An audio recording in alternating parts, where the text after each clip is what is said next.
Hello hi friends, ಹೇಗಿದ್ದೀರಾ? ಚೆನ್ನಾಗಿದ್ದೀರಾ ಅನ್ಕೊತಾ ಇದ್ದೀನಿ. ಇವತ್ತಿನ ರೆಸಿಪಿ ಬಂದು ಪಾಲಕ್ ರೈಸ್ ಮಾಡ್ಕೊತಾ ಇದ್ದೀನಿ. ಯಾವ ಥರ ಮಾಡ್ಕೊತೀನಿ ನೋಡ್ಕೊಳ್ಳೋಣ ಬನ್ನಿ. ಮಿಕ್ಸಿ ಜಾರಿಗೆ ಚಕ್ಕೆ, ಕಾಳು ಮೆಣಸು, ಏಲಕ್ಕಿ ಹಾಕಿ ಇಟ್ಕೊಂಡಿದ್ದೀನಿ. ಅದಕ್ಕೆ ಇವಾಗ ತೊಳೆದಿಟ್ಕೊಂಡಿರುವಂಥ ಹಸಿಮೆಣ್ಸಿಕಾಯಿ ಕೂಡ ಹಾಕ್ಕೊತೀನಿ. ತೊಳೆದಿಟ್ಕೊಂಡಿರುವಂಥ ಕೊತ್ತಂಬರಿ ಕೂಡ ಹಾಕಿದೆ. ಇವಾಗ ಬೆಳ್ಳುಳ್ಳಿ, ಕಟ್ ಮಾಡಿ ಇಟ್ಕೊಂಡಿರುವಂಥ ಪುದೀನ ಕೂಡ ಹಾಕ್ಕೊತೀನಿ. ಸೂಪರಾಗಿರುತ್ತೆ. ಒಂದು ಸತಿ ಟ್ರೈ ಮಾಡಿ ನೋಡಿ. ನಾನು ಮಾಡೋ ಥರನೇ ಮಾಡಿ ನೋಡಿ, ಗೊತ್ತಾಗುತ್ತೆ ಟೇಸ್ಟ್ ಹೇಗೆ ಬರುತ್ತೆ ಅಂತ.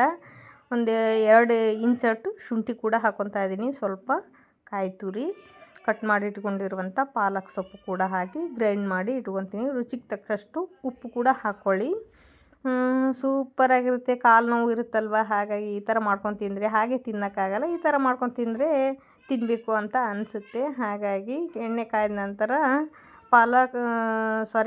ಪಲಾವ್ ಎಲೆ, ಈರುಳ್ಳಿ, ಕಟ್ ಮಾಡಿ ಇಟ್ಕೊಂಡಿರುವಂಥ ಕ್ಯಾರೆಟು, ಬೀನ್ಸು, ಒಂದು ಆಲೂಗಡ್ಡೆ ಕೂಡ ಹಾಕ್ಕೊಂಡಿದ್ದೀನಿ. ತರಕಾರಿ ಬೇಕಂದರೆ ಹಾಕ್ಕೋಬೋದು, ಬೇಡ ಅಂದರೆ ಬಿಡ್ಬೋದು. ರುಬ್ಬಿಟ್ಕೊಂಡಿರುವಂಥ ಮಸಾಲೆ ಹಾಕಿ ಚೆನ್ನಾಗಿ ಎಣ್ಣೆ ಬಿಡೋವರೆಗೂ ಫ್ರೈ ಮಾಡ್ಕೋಬೇಕು. ನೋಡಿ, ಇಲ್ಲಿ ಕಾಣಿಸ್ತಾ ಇರ್ಬೋದು ಈ ಥರ.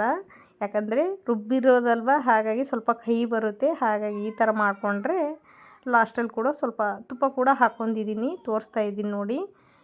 ಅಳತೆ ತಕ್ಕಷ್ಟು ನೀರು ಹಾಕ್ಕೊಳ್ಳಿ. ನೀವು ಅಕ್ಕಿ ಎಷ್ಟು ಹಾಕ್ತೀರ ಅದರ ಅಳತೆ ತಕ್ಕಷ್ಟು ನೀರು ಹಾಕೋಬೇಕು. 5 ನಿಮಿಷ ನೆನೆಸಿಟ್ಕೊಂಡಿರುವಂಥ ಅಕ್ಕಿ ಕೂಡ ನೆನೆಸಿಟ್ಟಿದ್ದೀನಿ. ಮೇಲೆ ಕರಿಬೇವು ಸೊಪ್ಪು ಹಾಕ್ತಾಯಿದ್ದೀನಿ. ನೋಡಿ, ನೀರು ಕುದೀತಾ ಇದೆ. ಅದಕ್ಕೆ ನೆನೆಸಿಟ್ಕೊಂಡಿರುವಂಥ ಅಕ್ಕಿ ಕೂಡ ಹಾಕ್ಕೊತಾ ಇದ್ದೀನಿ. ಸೂಪರ್ ಟೇಸ್ಟಿಯಾಗಿರುವಂಥ ಪಾಲಕ್ ರೈಸು ರೆಡಿ ಆಯಿತು. ನೀವು ಒಂದು ಸತಿ ಮಾಡಿ ಟ್ರೈ ಮಾಡಿ ಹೇಗಾಗಿದೆ ಅಂತ ನನಗೆ ಕಮೆಂಟ್ ಮಾಡಿ. ಇಷ್ಟ ಆದರೆ ಲೈಕ್ ಮಾಡಿ, ಶೇರ್ ಮಾಡಿ, ಕಮೆಂಟ್ ಮಾಡಿ, ಸಬ್ಸ್ಕ್ರೈಬ್ ಮಾಡ್ಕೊಳ್ಳಿ. ನಾನು ಮಾಡೋ ವಿಡಿಯೋ ಎಲ್ಲ ನಿಮಗೆ ತಲುಪುತ್ತೆ. ನೋಡಿ, ಕಲರ್ ಕೂಡ ಯಾವ ಥರ ಕಾಣ್ತಾ ಇದ್ದರೆ ಸೂಪರಾಗಿ ಕಾಣ್ತಾ ಇದೆ. ನೋಡ್ತಾ ಇದ್ದರೆ ಬಾಯಲ್ಲಿ ನೀರು ಬರುತ್ತೆ. ಮತ್ತೆ ಸಿಗ್ತೀನಿ ನೆಕ್ಸ್ಟ್ ವ್ಲಾಗಲ್ಲಿ. ಬಾಯ್.